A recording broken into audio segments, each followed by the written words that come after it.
Liza in Korea.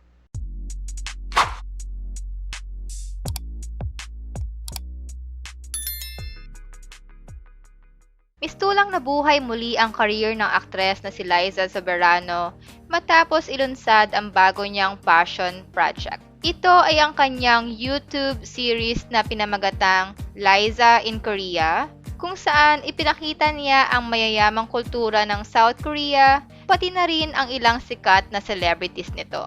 Kwento niya, from the delicious foods to the dynamic entertainment series, I discovered so much about this incredible country. I had the most amazing time exploring Korea and I can't wait to share it with all of you, sabi niya sa isang Instagram post. But this series isn't just about my adventures in Korea. It's also about exploring and showcasing the vibrant culture of Korea. Dagdag pa niya, I'm excited to highlight some amazing businesses in the country and the unique experiences they offer. I promise you won't be disappointed. Ang 15-part series ay produce ng Korean production company na JJ Global Group. Sa panayam ng ABS-CBN News, ibinunyag ni Liza na noong Abril pa sila nagsimulang mag-shoot para sa nasabing proyekto. This started back in April, yung filming, and I was in Korea for 18 days, sabi ng actress. Sabi pa niya, before filming, tinatanong nila ako kung ano ang gusto kong ma-experience sa Korea, and I just gave them a list of the things I wanted to do or people that I wanted to meet, and they based the whole series around that. Samantala, nagkaroon ng komento ang dating talent manager ni Liza na si OG Diaz patungkol sa project ng dalaga. Depensa ni OG, alam mo, sa panahon ngayon, ang importante, happiness. Kung happy si Liza doing it, ibigay na natin sa kanya yon. Kasabay niyan ay nilinaw rin ng showbiz columnist at talent manager na wala siyang sama ng loob sa dalaga matapos lumipat sa management ni James Reid. Kung matatandaan, May 2022 nang kinumpirma ni OG na hindi na siya ang mag-manage sa actress. At para sa mga susunod na showbiz balita at iba pa,